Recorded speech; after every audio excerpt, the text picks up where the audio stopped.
Ikaza kunzi wa Rukumedia, ikaza kunzi ibiganiro bitandukanye tubashikiriza hano kuri Rukumedia, ibiganiro by'inkino cyane cyane, ibiganiro bya Sports. Uno munsi turi ku munsi wa mbere mu kiganiro ca Sports. Ni ikiganiro ca mbere tuje kubashikiriza, murazi ko ABL yaraye irangiye. Uno munsi ku munsi wa mbere kurikira uvuga ngo saison ije kubirangira ya ABL. Dufise umutumire hano muri studio. Naza ko ni umutumire muzi mubona kenshi, kandi naza ko birumvikana nta wundi mutumire twari kugira uno munsi ni maze kumubona le tout nouveau champion entraîneur Elvis Hakizimana GAFYISI twaje kwakira hano muri Rukumedia mu kiganiro ca Sports. Yaruka ngaha mu kiganiro gitangurira playoffs. Twari hano nyene kuri departement turi kumwe na coach Jolis na coach Elvis. Cyo Rwanda twaruka mu message twagaruka nk'umu champion wa ABL 2026. Niyo tuzakuba turi kumwe hano mu kiganiro. Eka mbere ngire ko ndanamuramutsa ndamuha ikaze turi go champion ABL, kaze muri Sports. Felicitation kandi. Ego murakoze cyane. Uko yabivuze nitwa Elvis Hakizimana cyo yita GAFYISI. Sigano ca mbere dukoranye tumaze gukora ibindi biganiro. Rero no munsi noza ko nakaryo keza kugira ngo tuganire saison duhejeje. Nameruka ngaha hanya ari debut y'ama finals. Yego rero vyaheze neza yuko nakaya keza kugira ngo tuganire byinshi mu byagiye biraba. Yego amabona ko muri background hariyo Amstel Basketball League Champions ABL 2026 urunani BBC. Abona ko tuzanze tugifisana nyene kuri departement. Kandi dukeze Elvis, dukeze n'abafana mu mwanya equipe y'urunani yose muri rusangi, staff technique, president, abakinyi n'abandi batandukanye. Reka tubanze tumire amateka gato uce tugaruka twinjira mu nido biganiro. Nk'umunywanyi w'ibanki BCAB wowe ufise ubwoba ko udashobora gusuma ata amafaranga wagendanye. Ibanki BCAB yamana bishasha. Twabazaniye ubuhinga bushasha bwo kuriha amafagitire no kubikora amafaranga. Mbega ubwo buhinga nubuhe hoho bukora gute? Nakamashini ko kuriha fagitire canke kubikora amafaranga ukoresheje ikarata nikeli. Ati none mbega ivyo bigiye kutwungukira iki? Ubuzima bugiye koroha mu kutagendana umukagato w'amafaranga ku mufuko ngo havubura n'abagizi ba nabi bakayakwiba. Ikindi congeye ko kuri ico nuko ushobora kubikora amafaranga yawe kwishami rya ryo ryose rikwegereye rya BCAB utirura ruhishwa no gutonda umurongo ngo havushikirwa warushe. Ibanki BCAB kumwe namwe aho muri hose. Shika mu iterambere na BCAB.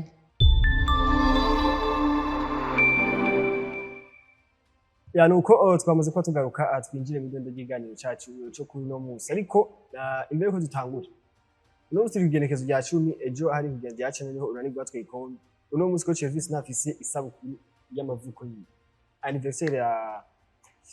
numunsi umwe muganaje, umunsi umwe bitaniho gatoya ariko nagako antwaye niyo kado ikomeye cyane cyo kuranga kuri anniversaire cyane gose.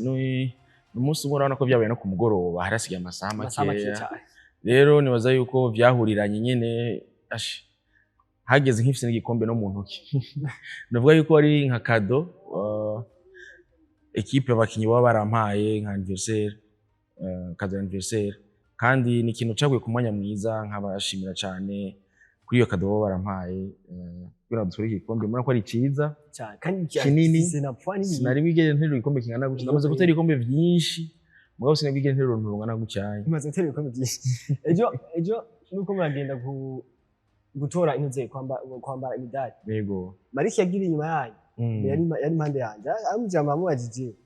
ngo niwe gutagenda. Wabandi bari ko aragenda ari inyuma acavuga muje bazi bikombe maze gutera. Mwe nivyo arafite raison. En fait kugira ngo ugume uryoherwa kujya kubiragoye. Ubomba zo gutwara byinshi hamwe kwavuga uti ivya bindi. Mugabo still ijya feeling iraryoshe vuba. Sana. Na kanyenye yapfuye kumbinaza ko yapfuye kwambuye kunye. Muje bazi imidari maze kwamba. Wogenda karaba mu mashambure y'abakinyi benshi usanga ari nka 200. Je ndafise nka 25 canke 30. Taba unibuka nindi uba waratanze. Donc Boneza ko igikombe kirafise poa na gitewe n'uba yeye gifise poa. Uno munsi ni anniversaire yawe twamaze ko tuvuga ya Jolis anniversaire. Merci beaucoup. Hari n'abandi bantu bakurikirana ikiganiro natwe ari benshi cyane bari ahantu batandukanye, harimo abafana b'Inani, harimo abafana ba basket bashobora kwipfuriza isabukuru nziza. Yego. Abo mutaziranye bashobora gucisha amakado. Ndacavyakira. Musi n'uyu nyene. Abo mutaziranye bashobora gucisha amakado kuri jewe ntashobora gucisha. Yego vraiment nta kibazo ndakwizeye jewe bro. Je ndakwizeye Jolis ndamwizeye. Ya nuko imbere yuko tubana n'ikiganiro cyacu nayo iminsi bohana badukurikirana muri Sports bazi ko dukora kuri YouTube gusa tuributse ko dukora kuri ari televiziyo iri classique kuri Star Times kuri chaîne y'amajana 81 kuri SNB ni chaîne y'ijana 30 mushobora kudukurikirana ko abafise Star Times cyangwa SNB muhira iwabo nuko twinjire mido y'ikiganiro cyacu no munsi coach wiva gute anje nahari wumva gute après rusaka ya titre ya AB bon numunezero udasanzwe kubera saison ngene yagenze yari saison ndende ndibuka kinatangura akahistoire gatoya nocisha ko en fait na saison ginatangura naravuze yuko yego vyose navuze yuko yari ho construction turimo après amadepa yagiye araba menshi ba Clark ba Landry ba Meya ba Dikonge ba Prosperi bande bagiye barasohoka ari benshi vraiment rero ndibuka tugitangura ino saison le comité impamagara kambwira dusaba kinyabahe twa dufite 5 ico gihomengo rero misi David Oli Malike Yves nabajya abahungu bacu bashasha bajya bapeti bajya nabantu batabara shika cyane muri equipe bazade ba Gasana bande ba Abedi Junior twita baruki mugabo ntibari bwabe abantu bagira bari mire ego vraiment atararonka nama contrat aboneka cyane y'abakinyi ndavuga ntaba dufise aravuga ati okay rero kugira ngo tunaforce equipe ibe competitive cette saison twogira gute ndavuga ati turashobora kuzana abandi bavuye muri B kubona twatangiye kugira abarundi niba twataje bitwaye turagira turazana abajya ba Senor ba Vane ba Jedija n'abandi bapetse nka Bolingo mugabo acaza ijya match yaje gutangura yo kugura ntuzenye mugabo tufatutse match tuyikine contre Dinamo okay ba president nabwo jewe hari abakinyi tumaze tugirana na entraînement jewe ufite mu off season hari abakinyi bamgaze dukorana rero nari maze imisi nkora na Yves na Azad twaramaze nka twasomye no dukorana ama individuel kuri terrain Yves cyane na Azad les deux mugabo tutangira entraînement ya twese Clark yarazwe kuri départ arambwira ati imana coach ndashoboza kugira entraînement imana ni equipe ya vraiment naho contraeze uru wiwacu Clark ambwira ndashoboza kugira entraînement hamaze ndashaka kuzo kwikora ko muri ya match izoba y'intuzenya ya yo kugurura ati nta kimwe nzofasha bro Bige match ari kinyaje ni oya ndakubwira ngene ni numwana mwiza wanashaka ambwira je nta kintu nzoza ndabafasha mu madukire nta tugira entraînement zingahe Samson Elande yakira muri remesha yaramye coach ndashobora kugira entraînement ngo ndi en forme uraza cyo kimwe na Jonathan donc abo twaragura na entraînement bakansa bako kugira entraînement muri equipe batarimo mugabo nkavuga nta kintu rero hageze yatunwa ndavuga okay tujyana kwa mutini aba bashaka kudufasha nta kibi mbona na kimwe ngo urushaka gushira ngo bakinishaka mugabo après une semaine avant Clark aronka contrat muri Tigers na Jonathan Samson cagenda muri Show Sport niba cyazi cyumviro ndavuga kamvugishe Jules ndamuvugisha ndambwira ati si uvuye nta kibazo kuri nzese ibiganiro mushaka ndi uvuye kandi sans contrat okay tambwira ko komite avuga sawa parce que je nabona à quel point il est bon donc avuga ni uyu ni pioche bien hama après Mamadou turamwongera contrat araza na Prosper cyo kimwe na Royal Portugal Burundi turuza donc tubona ko dufite equipe irakwiye 12 donc on peut jouer contre n'importe qui mugabo ntitura mayonnaise ntirafata donc turagira ama entraînement abantu batanga kwiyumvira ati eski abana ubona muzokina ino saison ibiki nabwo basket kinirwa mu kibuga n'ikinirwa ku mazina canke ibiki ku rupapuro hajyanye twaje gukinira match hari abantu benshi banomenga ntibishoboka mugabo turasinda Dinamo haza saison régulière turatsinda Dinamo haza andi ma equipe za Keane ziraza Tigers ati abantu frema mugabo je nafise confiance no kuba nari nzingine dukorana nabo kubera narabona ko dufise abapeti bari bien bakina neza kandi bashoboye gushika turagenda turaheza saison régulière dufise ijya defete ya Dinamo naho nyene ijyanye yarambabaje cyane kubera je nabona kumengo twatakaje ahanini ntuzenya muri fazale y'amaci ya Dinamo kubera imvura yaratwishe imvura bavuga yuko twishe cyane oya nuzi ko twakiye amaci ya Dinamo imvura iguma igwa en fait twaragize ndacavyibuka vraiment twaragize score nini imvura ikagwa tubagari imvura a chaque fois rero hagerere imvura ihagaze ni nkata muri bihaye abandi biyajuste barushe bagira iki iradukasa ritme vraiment ndavuga nta kundi acha bya difference ntoya barakora mu score hamasho gusiga nta kundi nyene byabaye ngabo ntaco cyandabona yuko dufise equipe imeze neza ishobora kukira n'uwari wese rero hageze playoff najya maramfuro twagize nabonye yuko tudashobora gukora ikintu kizima kabisa kandi Imana yafashije birakunda harakantu bo iyo ndiko ndagenda bo uzumviriza tuna abafana bavuga ibintu byinshi nta meforme je no mvuga nti abafana nta meforme bacha kibaho arakubwira ikimujemo kandi ni umufana abafana turetse nivyo ari baremvantu dukuru bakuye ahantu bakubwira karati GAFYISI iki abafana niyaza ko umwe canke abiri numvise bavuga kavuga ati GAFYISI avaye ko se zitanguka ariko aravugana na direction y'Uburundi kugira ngo iyi sezo abo mukoci condition mbere yashizeho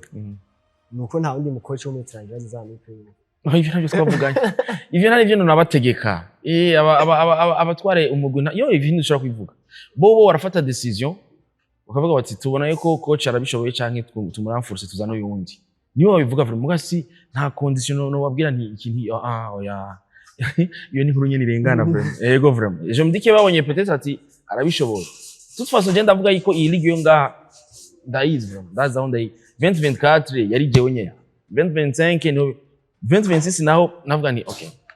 jewe ndazi ko equipe yose bampa ama chance yo kuyibandanya nayo ndafise ivyo wanje mse mu mutwe ngeze twokorana dushobora gushika kure sina nababwiye ngo muze murondere wundi wa yavra ivyo iyo ni nkuru kandi 2024 nyaza ko niho yari akazi gakomeye ko wari ufise effectif mo abajura bastari cyane yego hama na Dinamo ifise abakinyi bakomeye nayo nyene donc hajyanye yabaye test ya mbere yanje mvuga nti okay kijya ubiravye ku papuro wa mina Dinamo irakomeye kudushinja n'amazina yari ifise mu bar ni cyo dufise bosi abandi badumbiye abantu bashasha bakirondera musibanyo niwi bajya bagiye ba Odero uro aho yafise amatare ba amayo barafise equipe nziza basi donc navuga ni okay narashoboye gutsinda hajyanye nkashobora kujera irya squad twari dufise kijya gihe nabona ko nashobora kujera iyo yose namazwe ya confiance kabisa turavye ngene uriko agira uravye ngene no musi titre ya kabiri twaye uri arateta iwe nyaza ko ni basive iriko iraguka yego akanona ko ni ibintu bibaye muri interval ntoya mu myaka 3 uri arateta equipe kaba ni deux fois champion nyaza ko ni ibintu bibaye mu mwanya muto ni yahibanga ihari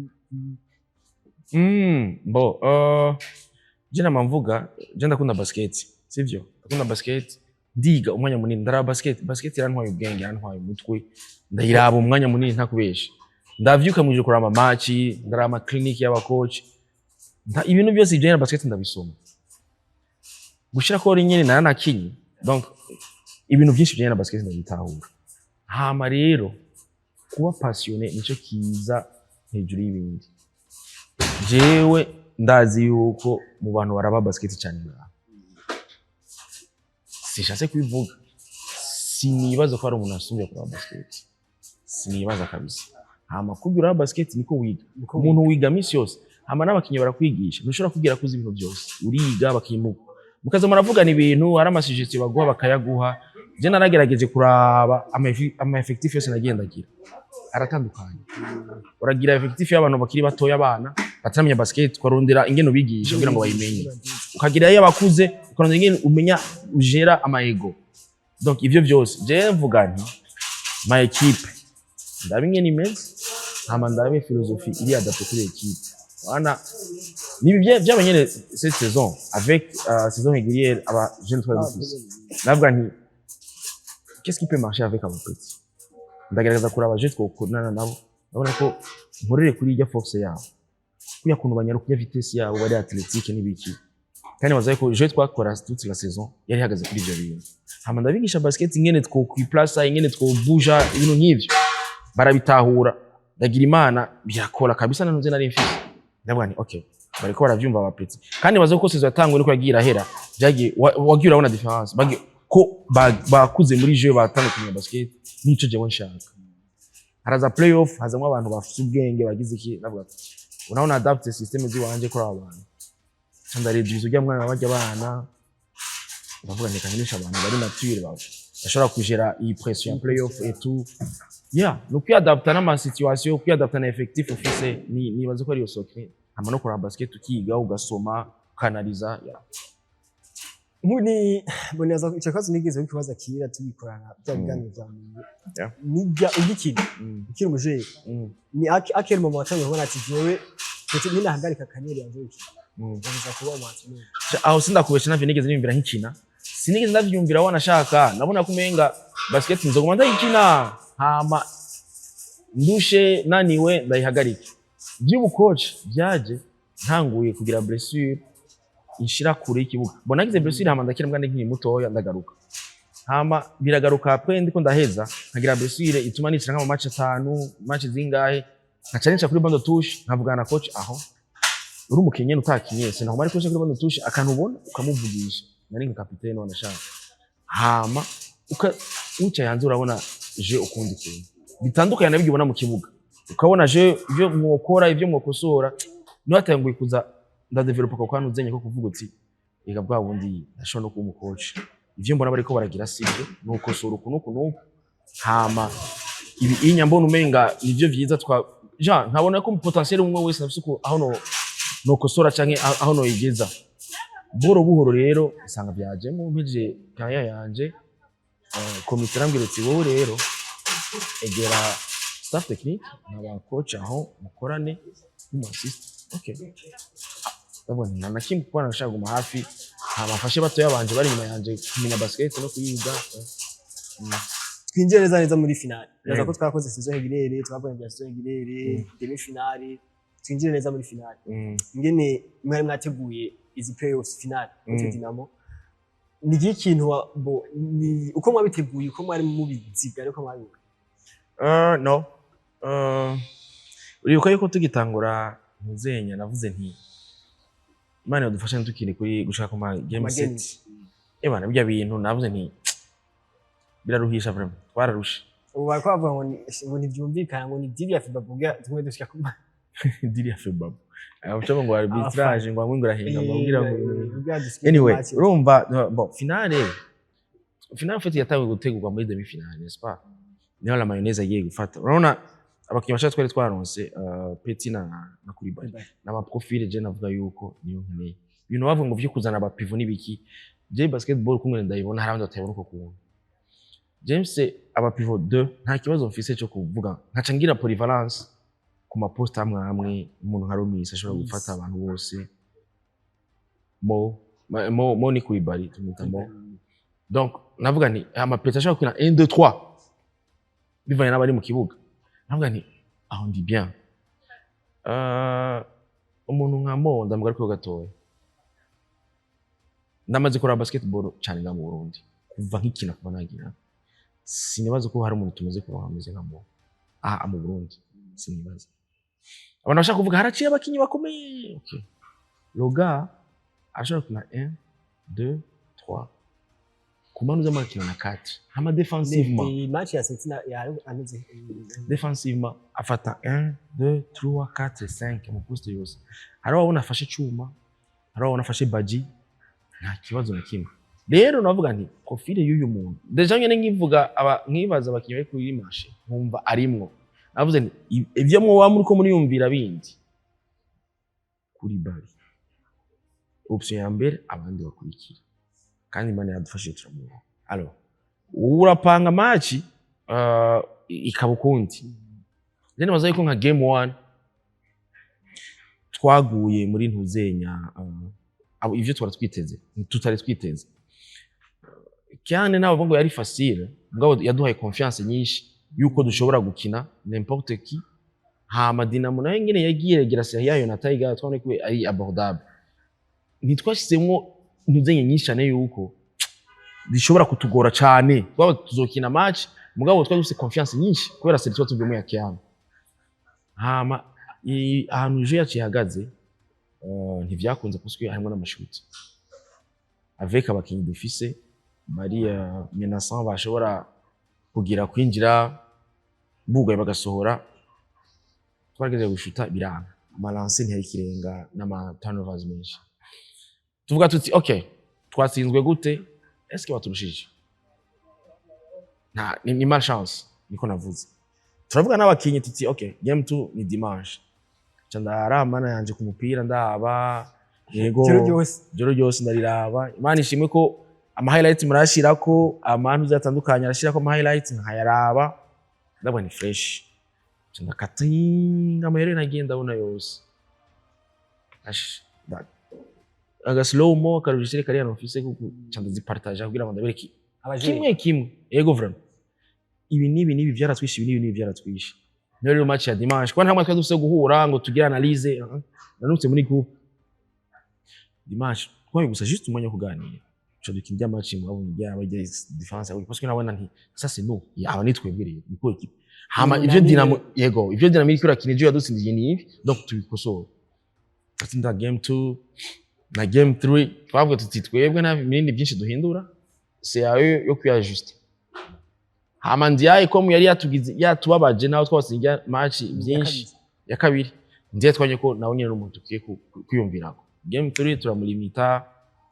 ya bigenda uko hama rero game 4 confiance nyene yari amaze gukora kanzi kwa kunyene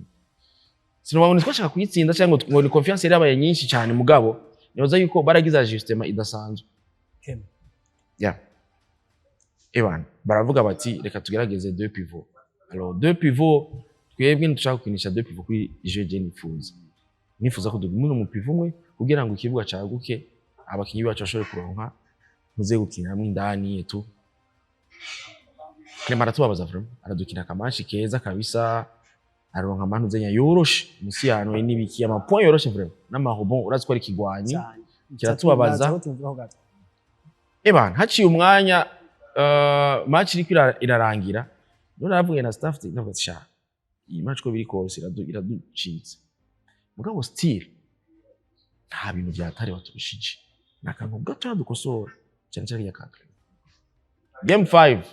turagirana n'izi video game 5 Clement turamulimita n'ubundi buntu buto nyine turabukosora game 6 Ebana tuza twashusha imitwe turaje guheza etu turakina match nziza vraiment baratujimbe mwatuzanye kuri game 6 utu nivyo joshoboka naho bizega erega no hanze niko bimeze iyo se higiye guhera ibikombe barategura ibintu byose barategura ko barabazi ati you never know shagoro no munsi akibwa donc bihezo no munsi urubanza ni rupfa donc ya ama game 6 vraiment baratubabaza ijya shoot ya Tametongo nari hajya nari yayikuse imbere yiwanje narakomye induru kugira ngo ndamugire ikiza we koma induru kugira ngo ikiva hariya kandi byose twumvikanye haba yakarere gatoya nyene kom yari kure igibere intelligent ya muhungu araciye ubwenge mu tebwo tere ari mu kibuga gucyanyi byose abibona gucyanyi acha urunka ngaha anye bashatana tunarishira nishobora kwibaza quel point ijya shoot yababaje abakinyi nagikora no mu maso bari batukura siyo ko bari bayize kandi abwira nti iyi soma ko murerekani ntituma ejo yego ntitume ejo mushobora kuza gukina iyo sivyo dushaka ati la victoire nous l'a volé iyari wacu bari twivye tuje kwirondera ejo tuyigarukana kugira ngo ayo majambo naco babwira ubwo nyene parce que bari bakibabaye ndabagurusa ni umviriza rindira abantu bose basohoke muri département amo twe tugende parce que yaza kwa majambo menshi batashe rero ndabakutira igitext muri groupe vraiment again ijya sura mwasohokanye siyo mwagiye musa nabi kandi dufite urugamba rukomeye ejo dukina match ya saison titre nejo rero ibintu byose mufise mu mutwe ijya shoot muyibagire naje nabivuga mugabo ndiyefise mu mutwe vuga nti agacangara kwamwe n'ibintu vya rane passé bya tiamu ya inaniwa kandi zenya kahajyanye kandi rane passé mama wasinze game ya gatanu yes game 6 tugira tuyige abasinda zizanye difference d'un point nijo rero ndavuga nti okay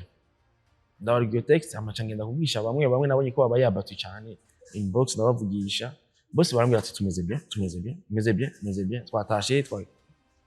ebana ntaki ndaciye nkatinga ama video nkane cyangwa atanu just makeya vre ndabaha tuguseje tuzo hama game 7 kiraza nyene ya igitwa tubishaka ijyanye nta hantu bari kuduca suvuga ngo nukwiyemera cyangwa ibiki mugabo narumva confiance même avant nabwo dushike kuri terrain kare hari match imwe babone yuko deja twaje ku kibuga kare twaje kukirondera iyo victoire kukirondera dusange ku kibuga twashite nka 30 minutes ava baca baza après donc navuga nti tugende kwirondera kiri kare dushike kuri terrain abantu bose nako tuje gutora victoire batwibeje ya mama biraba bose baritanga kabisa naganya avec la famille kandi narabishimye cyane kuri game 6 ya game ya gatandatu bon ijya shoot ya Tanzania tarazi après pane ya Jire ya igare ya Jire match muji imbere depo haske dia bon haske disimundi ni wacho saba tamo no ni Dinamo ya saba tamo bon ya ijya tamo iyo Dinamo ijya saba tamo canke ivyo yavuze muri ijya tamo yari wabwiye iki bari fata imisanzwe hagize umwe arakerere nakoze nasigenda karogreta après consigne ya mbere no guswitching sivyo parce que 2 secondes umuntu afashe umupira nta mwanya muri Narakoze habaye kreka gufata arafata ishuti bibaye no guswitchinga surtout kwera agafata umupira akadunda akagira iki match irashaka no Narakoze nuko tatanga consigne yo kwampesha cyane byo munagira nje parce que ipasi irinze igenda gucyanya habaye rero yo kwampesha donc yagize uko hajya bara umuntu imbere yiwe yampesha mugabo even niba ari muriko yumvire yuko atireka mfasha abandi ngaha anye duhabiranye utora umupira normal mama homize ntajyanye ku munota wanjye urampesha nta ali yupo niwe afumana gitara hejuru donc iyo consigne peut-être even yarazi mugabo ni vyiza kwampesha ugira ko je gusinya nabwo cyari guswitchinga gusa mugabo nta kundi muri basket bijya shooting bijya bibaho hama nabo barakoze ntuze nziza kubona barashoboye gusaba tamo birakomeze ibere ya 8 yo after time out bagacha ko ijya ntuze ni ikintu ciza bagize yego uje kuraba ijya ntuze waravuze ko muri shaka ndibuka ko nawe kuri stat yawe washize ko ya memory zo kuri Facebook no mwatwaisha VBA yari Viva Basketball yego retweet 2020 vango samedi yari retweet 2026 vango haya umutwe navuga ati akaitwa urazi nama message naronse hajyanye benshi bavuga ati uti rero birahero no munsi navyo navuze vyonye mugabo peut-être ngira ngo nisinye imana ashobora kuvuga uti peti yangu wowe iyi ntuzenya witsi nayi guhaye no hama arabi wacu bavuga ati niyo nisinye bro abandi bakavuga ati reka gutera ubwoba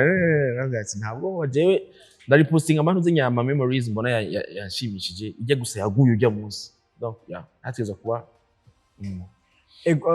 uno musibo nyazo tutarage mugabo avuga ko tugaruka mu nzenyi ni igiki narumvise ko lotu bar ishobora gutangwa mu nzenyi muri September izi nivyo bon ivyo ntibiragi yari October ubwa mbere kandi ashobora kwiga bacha barayihamena hafi ni amakuru nyene ataraba bon nibaza yuko ni turabijamo cyane mugabo nibaza yuko turafise umwanya kuri cette semaine yo kuraba ibishoboka abatwara umugwi abatwara federation bakumvikana c'est quoi la suite bikurikira nibihe ko tuzi hari amahiganwa zo amakompetition internationale bipanze gute nibaza yuko twe tuzokuyajusta par rapport y'ibizova hejuru hama tumenye ngene twitegura ibisabwa nimbari kuranforsa equipe byose tuzoyimenya kwanza bivanye badoye nka 40 ngine ibintu neza je gushika umusindi ko sidabona iyo document ivuga mugabo ibintu nibaza ko badushikiriza deke babinose nimba bifise tugarutse muri izi finale nibaza cyangwa tuvuga kwa kinyira 2008 wa mbere ni iyi tuvuga kuri Yves na Azad nizo zibita ama isabi yatanduka Bon Azadi yafise ama attente menshi banafise ama attente menshi après saison yo yakoki yagize l'année passée yana ko abantu bari yatanda kubona Azadi ari kuri niveau yindi hejuru no mwaka avec ama départ yabaye Clark yagiye Papa Malik yagiye ubona ko Azadi afise ikibanza gikomeye mu Rwanda yego mugabo sivyo twabonye no mwaka ndetse ko performance ziwe no mwaka ziri hasi par rapport y'umwaka wize neza ko ari hayarite iri kwitera bagashaka kubona bon yego bon tuvuge les deux Azadi kwanza ivyo turamushaka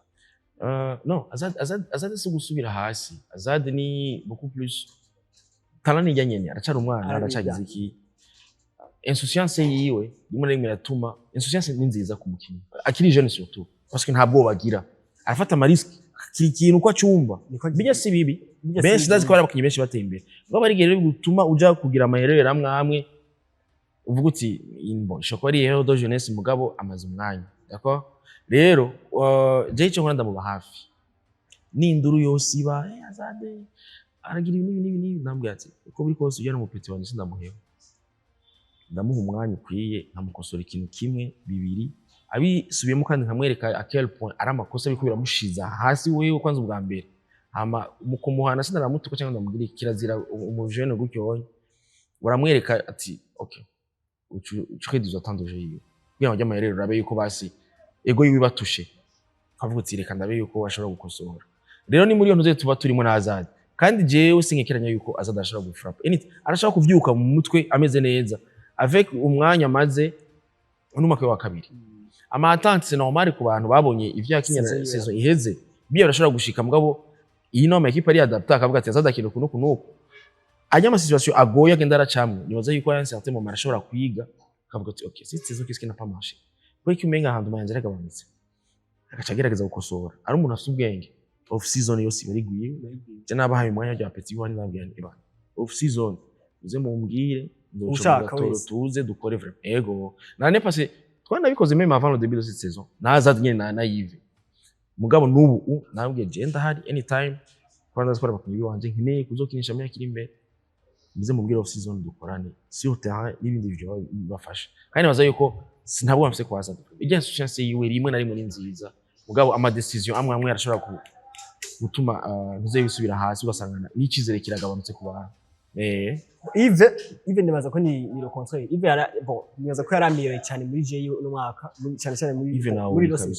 Rose yaramiyoye cyane kandi ugiye kubira nibaza ko yari oblige kwa Melio yari oblige kwa Melio kwera yarabona ko hari yindi jine hasi bikiraza nyine bazadi bagasana n'abandi benshi nibaza ko yari oblige hariho umufana unani nigeze ko araka video bakunda kugira umufana unani nigeze gukoresha ka interview nibaza ko ariko bamubaza kuri defect unani ndibaza sinzi ko ari avana ne pass nibaza ko azaza no kubyumva mu kiganiro acavuga ngo bako bamaza kubona unani gwasizwe gute acavuga ngo habaye utuntu tw'utudefy muri umara acavuga ko even ntiyari pya kugira utwo tw'utudefy entre guillemets kubera generation cy'ifuza ko Yves yaragize amélioration nini cyane boneka muri JU icambere nambere nibaza ko ni travail Yves karakora cyane karakora niyo kagwaye karashaka gukora ni jewe namira kure ntumviriza reka none pima uzi abayumva umengo donc arabona kwanza icambere nambere kijya kintu cyabaye twanje avuga ati n'umwanya wanje alors nimba n'umwanya wawe ifuye ko equipe uyifasha ukuyifasha sibya byo nyene uzi nukongera ko ibindi travail ndangwije kuri hajyanye nimba umuhungu wa ziya shuti bafata sino je ndibya ntaco bimbwiye hama je nabaye umushutere ndabizi abantu barakoma induri muri yasaze ije ni confiance mu mushutere si vyiza mugabo ni vyiza kugira confiance nk'ijyanye mugabo faut pas abuser non plus je namubwiye ni petit yangu aba étranger n'abahari umwanya ni gwawe urakina basket iwawe hamwe nico gituma yanasaba ati du travail iyo minsi uzozonaza kumfasha gukora nkagenda même après un match même muri saison yagiriye turuhutse ngatanga umunsi wa repos abakeneye ko jewe nawe tugomba gukora 18 ans na jewe ndarushe urumva ibintu nk'ivyo hama ila usi travailler umwanya munini umupira kudunda kugira ibiki hanye ni kubera tutaramwemera cyane gutuma umupira ngo nduga yibara ashobora kudunda akaduga mu mupira parce que yara travailler mu dribble no arazi ko shoot ari bien namubwiye ni kugira ngo rero uzobe complet nibagume gira no kudunda muri entraînement yavuga ati okay mu mupira yivagere nk'umunenera akabigira kandi akabikina neza hama rero ajyanye umuntu monera muri muze yiwe yo gushaka gukora c'est normal ko Yves ibi akora ngaha anye abishika ko parce que je sais à quel point il travaille même le matin arigaza ngaha n'ikinga agashuta agacata yego agashuta kare cyane agashuta agacata cyangwa kuri ntuzenya kwijabe ho ni muhira ba a 50 metres kuri terrain akaguma afata ibishutsi rero n'abantu bose ubunya afata umupira bamaze no guharura ya donc ni travail nini hama na confiance no kumuha umwanya ukwiye kugira ngo côté ya bon ni kuri ntuze côté ya Dinamo neza ko naho nyine bon saba kinyaro mugabo ashaka kubona ni navuze ko ushaka kuvuga kuri Clement neza ko Clement ni numwe mu acteurs majeurs babaye muri zino playoffs cyane muri Dinamo hari inkino zingahe za mbere atakina neza zitatu za mbere bana ko ntiyaronka umwanya ukwiye a partir ya game ya 4 ya 5 ya 6 y'indwi naza ko kubwanje ndabiravye ndashobora kuvuga ati Clement ndashaka kumfata nk'umu MVP wa Dinamo muri zi playoffs yego ubona ko ayagize evolution nini cyane pe kandi umunsi uza kuraba nimba haramwe mu madizi Dinamo imaze kugira muri iyi myaka ingahe iheze hari n'ikintu cyo kunationaliza Clement agakina nko mu Burundi kandi umva ko ni avantage kuri Burundi muri rusange yego no musiko wogira equipe nationale naza ko Clement ari parmi les meilleurs éléments bari sélection ubona ko evolution yiwe ni ntuze yego cyane ni bihoma kabiri cyane kubera abo nagomba kwanza nkeze cyane Dinamo kuri ya Justin Narakoze bana Clement yakinye game 1 match yose DNP match ya kabiri mwakinye gatoya yatanguye na match mugabo ya gatatu mugabo après rero niho ya kane bamuhaye umwanya peut-être nibaza yuko Jolis yari yumvira ati uyu muntu ndiko ndamwica kandi ndabona ikintu ashoboye arya Justin nziza aramuzana hama Clement aramuha aramureka yuko aramuha raison kubyo yiyumviriye alors Clement déjà nawe mwiganiro yavuze yuko yabaye mu boxeur arajyana kahate déjà uzi ko dans la déjà no ningwanyi cyane alors ingwanyi muri terrain ya basket uzi akazi kiwe hajya musi yana ramahobo nibiki uzi yuko uyu muntu ndafise umuntu aza kugwana sinatangaye cyane nabyo bintu yadukore parce que bakiza à quel point gikomeye y'igihungu ama aussi twese dufise ikibazo cy'abantu twa dufise mu kibuga à chaque fois dufise deux pivots c'est normal ko bijya bintu abikora kuri ryo dufise narabishe nabasabye n'ikigongwe je niko nabwiye mo nabwiye Romis sorry ndabica mukira ama post angahe mugabo c'est ce qu'il nous faut kugira ngo dutsinde kenshi nabwiye nka 2-3 fois c'est ce qu'il nous faut si mutegeza kugwana na Baji bazo kugwana na Sanya na Clement nihangane mugabo nje kugira ngo dutsinde dukitegeza kugwana mu mukabafata wa anyway Clement rero yarazara tudomina hajya hanyuma muri hakete bisubire ko akazi kiwe ko gakora neza n'umuntu vraiment dukurira inkofero yagize ama match meza cyane hama nk'umuntu w'umurundi nkuko babivuze duheruka kuba dufise abantu bakomeye kujyanye na Clement tuheruka kwibana iyo ngabo n'abafuwe hari yanyu ubunya turavuga tuti uburundi barafise umukinyi akomeye w'ingwanya tugiye mu ngwano udashaka gusiga inyuma parce que match mwe yita mu ngwano mugabo ni ngwano si muri sense yuko ni competition ntamira gusinda Clement akazi kiyo bamusavye yagakoze neza ubona ko aratudestabiliza cyane mu marobo offensif nararavye ejo bari bafise 31 muri mi-temps Clement afise 7 offensif ari wenyine 7 offensif bisigura yuko yaratwishe cyane kujya yadukubise namba ari 16 robo ya match yindi ya hirya yejo ya gatandatu uro donc bisigura quel point bini hirya yejo yadukubise 16 robo ari samedi ya yejo voilà donc bisigura yuko n'umuntu utegeza kugira ko attention cyane parce que urazi ko aza kukubona hama nawe n'umu opportuniste arazi kwiplasa neza ku buryo habaye juste akantu gatoya ka erreur cyangwa ka oubli défensif cyangwa iki habaye overhelp aramenya ingene idemaka kugira ngo arugura fenêtre ya passe kugira ngo aronke aje kuriyana abikora neza vraiment donc nibaza ko na même offensivement nawe nari nje ari bien offensivement arafata amashoot mu distance mid distance arazifata ama j'ai l'impression yuko afise namba reka gutera inkuru abanyana ni mugabo baranyica Clement turamaze kubona nka une deux fois off season yego aje kuri terrain ari la communauté congolaise baraza kwijana ukina ndazi ko tumaze kumara nk'ikintu cy'isaha tuko turakorana hajya musi yana meme no muri je ndagira muri entente ijya gym yabo sport ndashobora kwacha ata entraînement turimo ico gihe ata mu match kiko kirakora hajyaye nkamugira nka mu move nkanga tugakorana donc ni vyo muri jewe byo kuvuga tumukinyi ntari ibi ku developer n'ibiki ya tu mbwa ndazi ko Clement arasaba mu move haye umupira hajya muzi amweke bishobora gushoboka sanga acunzwe neza canke amazi imisi atari ko arabitravailla mbwa ndazi yuko umufidinze umupira ashobora gukora mu kintu swati ikosa canke pani yego mugabo ntiyaronse umwanya wo kumukinisha cyane kuri post ariko nabona kiko kiranagwana ikibanza ntaronke mugabo uko biri kose yaronse ama opportunity yo kuronka ama pass mato bijyana kwa ajustement tactique dukora nk'udufata match zose mwakinye samedi mwazitakaje yego match zitatu yego match Dinamo yatsinze zose yazisinze samedi match za dimanche mwarazitsinze ni India Mercredi kandi umva ko ni match ziba zisama interval mato yo kwa ajusta yego na samedi dimanche ni mwanya muto yego kubo ni giki kintu cyambere ni batubye video urakatanga video hagiki n'ibindi bivyo byawe ikintu cyambere baza ko cyane ni kwa ajusta match ni mukosora match précédent n'integura match kiki en fait ni binagoye cyane bwa mbere kwanza uri kuraba match n'est-ce pas kanengene qu'est-ce qui se passe sur terrain two dutsingwa gute ariko abiki match yeze ikintu cyambere kwigana ama stats ni iki cyatwishe stats bacha bazirungika juste mukazironkanaliza hamwe mukaraba iyo yatwishe dufatanya amarobo twovuje amalance angana gutya twafise amashuti menshi ona abuse y'amashuti nababwiye dufise na jeu twebwe iwacu ihagaze kuhanana umupira abana baravuga ngo system irimo ngo zirisha abakinyi tellement dans la basket qu'on dit à quel point le système est important dans le basket. Bon, free flowing basketball birashika sumwe yose mugara ma système. Wanda kugujukuri nimba urunani no munsi. Arano tubya tumukina basket ya bien. Ndakugujukura ma système. Kunya wi plaça qu'est-ce wana nkajya ma match ya kubita. Ni même action. Ni nzenya imwe. Ni play imwe. Bisubire kwisama option menshi. Twari dufite ama open shot menshi kwa ama système, n'est-ce pas? Les trois premiers matchs, on a eu moyenne à 22 assists par match. Quatrième match, je crois que c'est 12. Mais on est 12. Quatrième match, yes. Quatrième match, c'est arrive, je crois que c'est 12, si niveau. Match yose. Équipe, tweburu nani? Équipe yose. Yeah, tunababwira ni mwa ikintu cyabaye ngaha.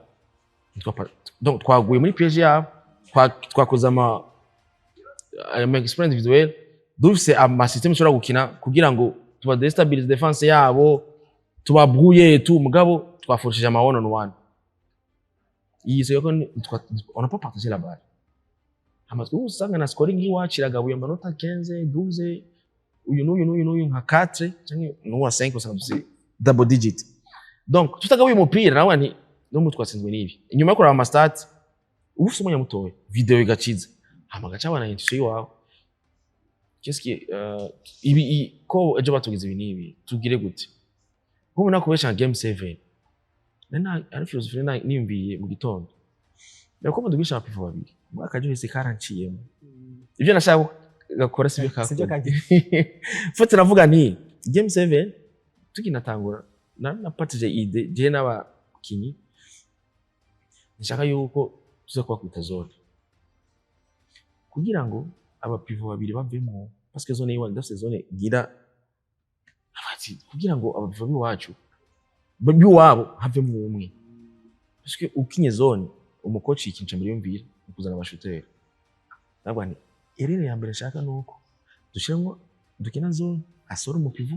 acazana umushuteri cyo dusura muri mawo donc quoi nabona à quel point njya pouvoir biratubisha kwa kubi wanje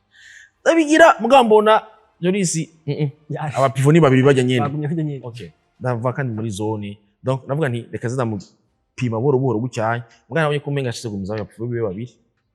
avec la zone namakosa ko turakora uri yakoze amakosa Romisi yakoze amakosa Moya yakoze amakosa nabwo ni zone ni kugira ngo tubarimite bambe du protéger abakinyi biwacu hama tugerageze kuraba yuko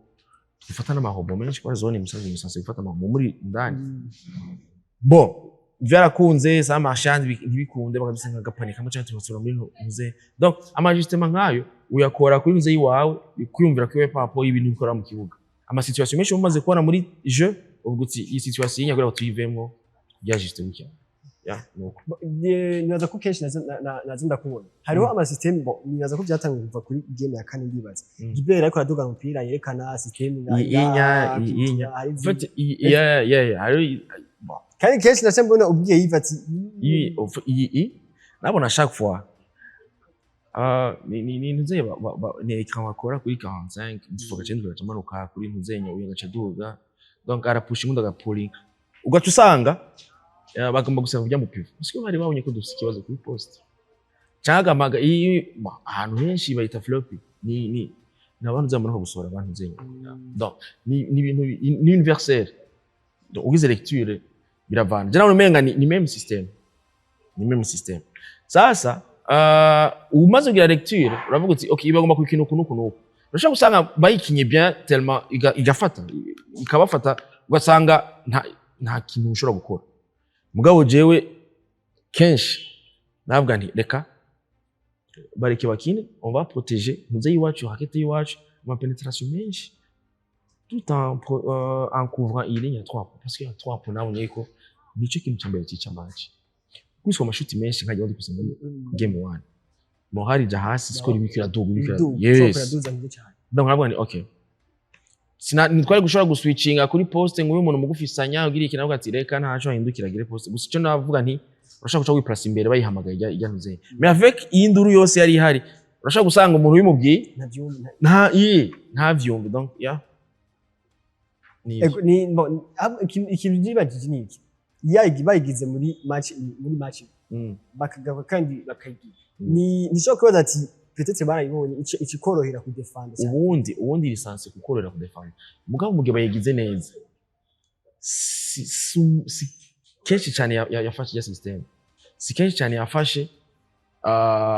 ukindi kuraba n'ama video barikora rimwe igakunda mugabo si kenshi cyane yafashe parce que rimwe na rimwe agezwe n'abaforsa bacuja ku muntu ugira ngo ntibaronke n'umwanya kwiye hama abakeneye ahantu aja mu minwe abariuza kumuzanira ika wisangeyo donc urashobora ku icinga nditwa ice canke mukamuja ko hejuru kugira ngo ntaze ngafu magenda hari parce que umenere intelligent nashaka kuza ngaha muri ikono yo ngaho kugira ngo muri ikono yo ngaho kugira ngo urumva narayibona nkayibabwira bazavugira ibintu nibi bakabikora mbwa nibi nafata hari gihe byafata ngiye bitanafata c'est normal ko systeme iyo ari nziza ubona ko ishobora kubafasha ikintu si ufite nk'aba pivot uyikinira ko kayigumako it's okay bayigusindiye ko muri ajusta hama ntose no kwigira ngaho turashaka kubivugana hambwa sanga pro review bagingiro bidefend byashobora gushika n'inje nyine nibaza ko turangiza iganiro cyacu mbere ko turangiza ni twari ko iganiro avaye ko finale zitangwa turi kumwe na Jolis na nibaza ko ni iganiro twacaronse abantu benshi bakiraba bumva ama reaction yanyu bumvise ko Jolis yabwiye ati jamijoro yanyu tuzoyizinya muri finale mbere ryaje ko duhereza kuri level kuri FP yego kuri Dinamo akajambo kuri Jolis nibaza ko Jolis yari gutumva afana Dinamo vuga byinshi nibaza ko irabyenje nyamwe nyine batatsinze namwandikira ambye ati ndakubwira ikintu nuko nyine mutatsinze handi ho c'était bien de hatu toute la série yego ndakubwira ikintu kimwe bon bwa mbere kwanza nashaka ngira abantu Jolis est un bon coach. Jolis dans quel point mon compétiteur. Jolis turazanye kubakira nkina na wakina tugikina. Sivyo. No muri comparatif équipe ziya ma équipe y'abantu zenya turi muri équipe imwe. Dans quel point mon compétiteur ashaka gutsinda. Nawe nyene kuyamvuga ko nkunda basket nawe nariko. Yararonse ama critique menshi bijya aba coach bose turabigwamwo. Chaque défaite turayigwamwo. Mugabo il a su gérer ibintu bigoye kubona bamwe kugera sinzi ko ari byo ku media gusa bambe ku ma réseaux sociaux gusa ndazi ko haravuzwe ibintu byinshi mugabo yarashugira ama réajustement kuri araforsa na game 7 hajya abantu bacagura mu mutwe bakabiheba mugabo loga yaravuze ati okay ni equipe ndimwo ibintu biri hanze bigenda biravugwa n'ibiki je m'en fous vraiment chapeau arabizi yuko turaterana utujambo two gucokozana mugabo je ndamu respecta vraiment ni respect iriho ndazi yuko aramaze ko rino byinshi muri basket nka muri coaching ndazi ko bize basket mugabo nivyo nyene bashaka kuvuga ati kipe yatsinzwe ni coach vyananiye sivyo hama kuba ngizwe n'ayo ma critique parce que nabibona wanashaka na message namwandikira parce que turi muri competition sivyo mugabo urishira mu kibanza navuze nti uyu mungu kubona shoboye guparvenusha muri game 7 nimaze ko bakwiye kuba fier yiwe ahubwo beaucoup plus muri dira ego vraiment bakwiye kuba fier bavuga ati bakamushimira parce que il a tout donné non barazanye shenyo muri 2024 arananigwa mugabo baranamugarukanye no 2025 donc umukoca atsinzwe birashika ntimusha mushaka kuvuga ngo ntabyashoboye mufate yuko byashitse abandi bakenyuye canke byashitse na malchance irabaho amashuti bikanka ibiki bikanka akama période de balle visi mucyo umukoca donc nibaze ko Jolis vraiment il a su gérer pression ari bifatamo neza kandi c'est un bon coach ndabisubiye nadira muyenda yishimye nka equipe yose yakinye bien vraiment baraduforshije gukina basket nziza baraduhaye challenge idasanzwe bamara abantu baduha challenge ngira ngo tutarase tuza guhura nabo n'abafanzi babo barabaye discipline nta nduro bagize donc l'organisation ya Dinamo abakinyi abafanzi bose nibaza yuko umuntu yobaha amashika gusa baragize abafana barakoze akazi kabo abakinyi mu kibuga baritanze basaba cy'ubwenge bazi umupira le staff technique yari genda yemera donc ya mu guheza kuba nibaza ko arbitrage nta kintu ndoga ko arbitrage no arbitrage ni vya ni yamayerera aba badasifia tant faveur ubu no kumenga bakwivye ngabo je narashimye hari amwe muvugutsi ayacho kwa contesta yanyi harabaye swati mu kwihenda cyane canke ariko ikintu cabo cabaye mugabo nifaso generale arbitrage ari meze neza cyo gituma tanama n'impari nyinshi zagiye ziraba mugabo ntibuza yuko hari utuntu tumwe waratwuterera uvugutsi utu tuntu ugira amaduti mugabo nibaza ko atari nzenyambi batari de mauvaise foi byarashitse gusa nuko nibaza ko igano cyacu twokigarukiriza hano kuri no umunsi turagushimiye turakubwiye felicitation kandi turanakwifurije isabukuru nziza kandi murakoze cyane iki ni kibebe cyanje ubu nikimvako murakoze cyane nani ndabashimiye mwamwe madukurikiranye mugire aho muba mubaho naho